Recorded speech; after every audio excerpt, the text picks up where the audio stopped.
Hi everybody, good evening. It is bedtime for me, 9:20. I have both the kids asleep. I wanted to make this video because I feel like a lot of people are kind of upset or irritated by my long video for my birth story, so I apologize. I have a really hard time telling my birth stories in a short amount of time because there's just so much to them. Here goes birth story number 1, short version. So I was pregnant with my daughter in 2014 in August. I was 41 weeks and 5 days, about to be induced, and I went into labor. Labor started really mild and easy at like 4 in the morning. I just couldn't sleep through the contractions anymore, but they were really mild. And they were far apart, like 10 minutes apart, so I wasn't too worried about it. That went on for a while. They stalled out for a few hours and then picked back up around 5 p.m. that day, same day, so from 4 a.m. to 5 p.m. And then 5 p.m. to 7 p.m. they like really picked up, and they were more like 5 minutes apart, and I was sitting in our bathtub at home and they were getting pretty painful. And then I had to use the toilet, and I like had cleaning out of my system, which is a sign of, like you're in labor, baby's coming.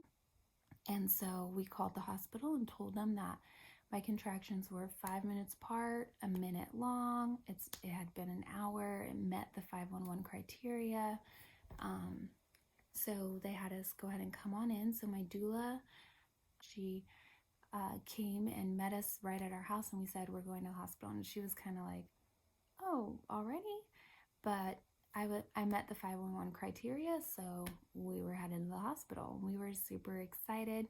At this point, I was in like such a good headspace. I had been breathing in the bathtub and like really working through the contractions, and they weren't that bad, and I felt like good.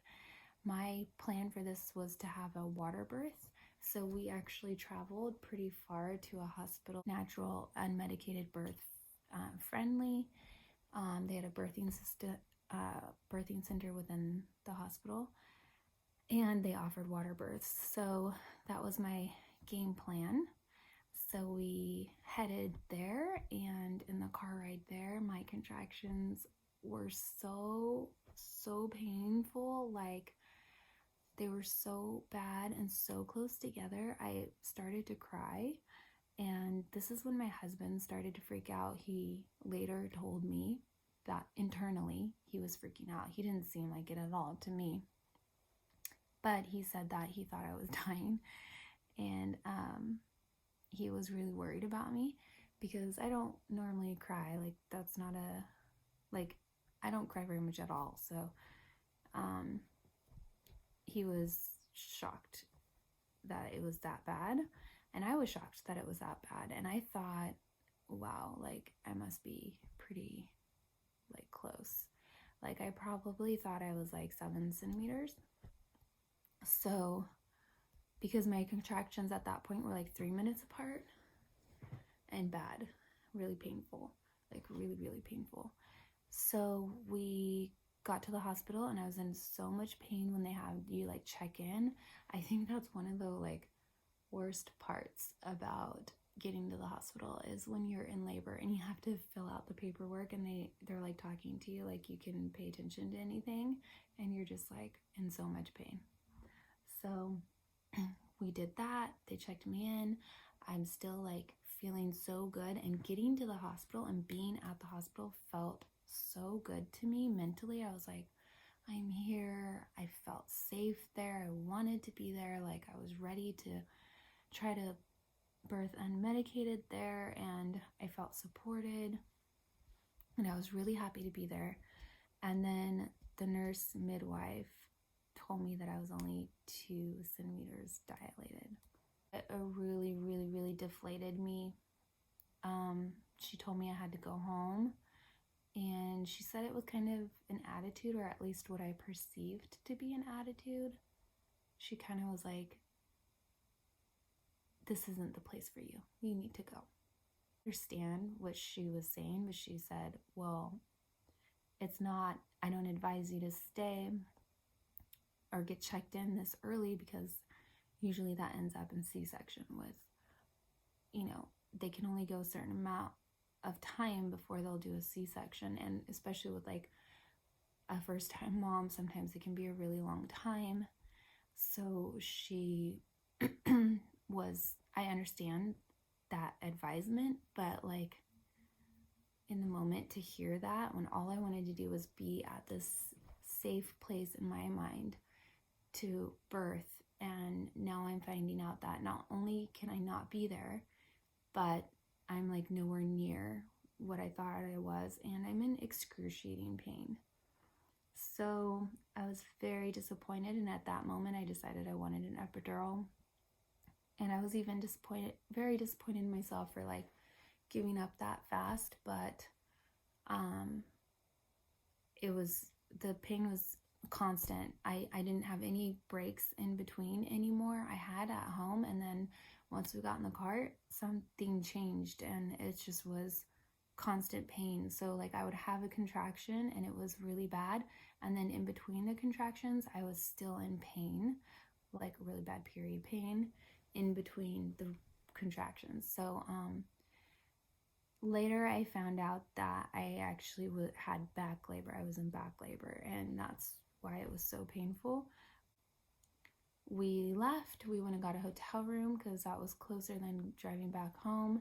Driving in the car to the hotel room sucked, and getting to the hotel room, I just remember being in so much pain. Like it got so much worse. Every time I got out of the car, it just got so much worse from the car ride, I felt like.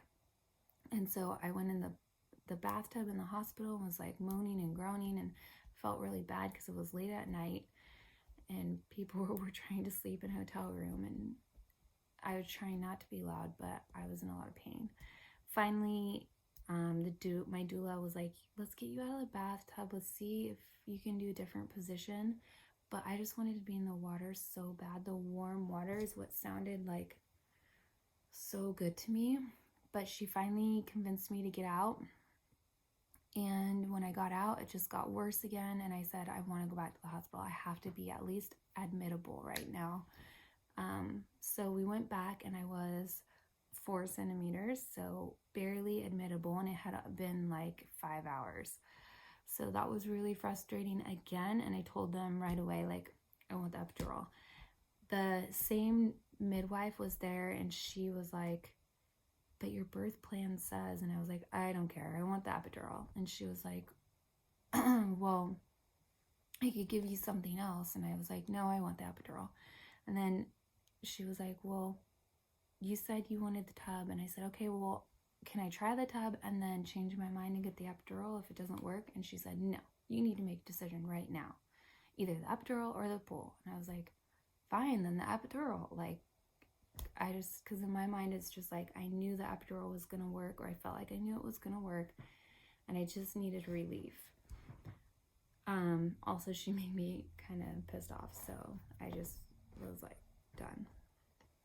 So, yeah, she had also been a little rude before that, but anyways, so I got the epidural, and I did feel a lot better. I could still feel contractions, and they still hurt. Like, I was still kind of in pain, but it wasn't nearly as bad. So I was on the epidural for a total of like 10 hours. But basically, while I was on the epidural, at one point my contractions stalled out, and they came in and said they wanted to put me on Pitocin, but I really didn't want Pitocin, so I asked if I could have some time to wait and see what happened, and they said yes. And so in that time, I figured out that when I laid on my left side, for some reason, when I laid on my left side, my contractions picked up. And so I just did that. I just laid on my left side, and then eventually, even on the epidural, I said, I'm pushing. My body's pushing. I can feel pushing. And the nurses came and checked me, and I was a 10. So it was really weird that I could still feel things. And it was actually perfect because the epidural took away enough of the pain, but I could still feel things. So it was awesome. It was like, and I even got to sleep for a little bit. So that was really cool. So they came in and told me to start pushing. They had me turn onto my back to push, and I really think I should have just stayed on my left side to push, because once I turned onto my back, I think it really slowed everything down again, because I ended up pushing for 3 hours, and it was getting close to them calling it a C-section, but they didn't. Luckily, I was at a hospital that's actually known for letting you like go for a little bit longer than some hospitals do. So I really think I would have had a C-section if I had been at another hospital. The hospital I went to had a really low C-section rate, and so they just let you go a little longer if everything looks fine. So anyways, I pushed, and my water didn't break until like I was already 10 centimeters. Like I saw my water bag bulging, and it was really pretty. It was like an iridescent little like ball. It was beautiful, and then it popped and it went everywhere, and it was crazy. It just like splattered on the wall. It's kind of gross, but like it was clear. There wasn't any poo or meconium in it, so that was good. And then pushing didn't really hurt. I mean, it felt really uncomfortable. It didn't hurt though. I even got up on my feet to try to squat at one point, but that didn't feel good. It just felt like something was in between my legs, and really uncomfortable. So I laid back down and pushed on my back. They offered to have me pull my baby up, but I just didn't feel like I could. Like that just didn't. I was just like I was using all of my body to push, and I didn't feel like I could release and like get the baby. I don't know. And I was fine not doing it. So she came out, and they laid her on my belly, like really low on my belly, and I wanted to pull her up, but they said don't pull. So I had a really short umbilical cord, and so she just had to like lay right at my belly, and I could only see like the top of her head for a long time, because we waited for the cord to stop pulsating. So for like 10 minutes I just could see the top of her head, and she just laid on my belly. And then I didn't poop in this labor and delivery, and I asked my husband right away because I saw poop, because I could see. I used a mirror to push, which was really cool, but I don't actually even remember seeing her head or anything. I don't have any memory of that, but I remember seeing poop and being like, did I poop? And he said no, but the baby's pooping. And so my daughter was just like she waited to come out to release her meconium, and it was just like so much, just like constant meconium just coming out, and it was crazy. So anyways, I had a healthy baby girl, 8 pounds, 2 ounces. They think she was probably a little bit heavier.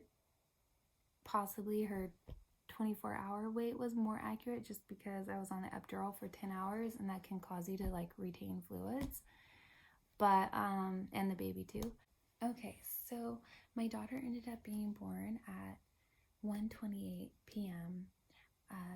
The next day, so like 32 hours I think since my very first contraction at 4 a.m. the day before. But if you count after where I stalled out, then it would be about 20 hours. So it just depends on like how you look at it. I think most people would probably count it from after I stalled out, because that was like all before that was so mild. And then when it started back up at like the 5 p.m. mark, that's when it started like really feeling stronger and like picking up faster. So about 20 hours, I guess. And then I did tear. I got a 2nd-degree tear, but I didn't feel it at all. even with the epidural, when I was feeling some contractions and stuff, and I actually felt a lot because I could feel when I needed to push and everything, but I didn't feel tearing, and I didn't feel them stitch me up, and I didn't feel my placenta come out. Everything went really easy though, and recovery and all of that went so easy. Like I had no issues at all whatsoever with recovery or anything. So the pushing on the stomach people talk about didn't hurt me at all. Yeah, like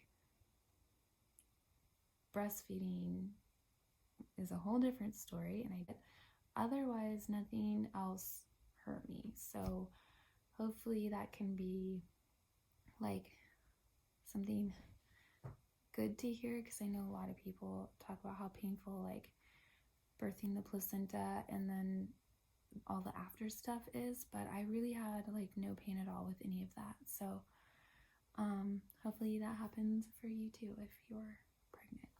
So that's my first labor and delivery story, and yeah, that's it. So I hope this shortened version was better for you, and let me know in the comments what kind of labor and delivery you had, and if anything similar happened to you. And yeah, thanks so much for watching again, or the first time, or yeah, thanks. Subscribe if you will, and I'll work on making shorter, more concise videos. Thank you. Have a nice night. Bye.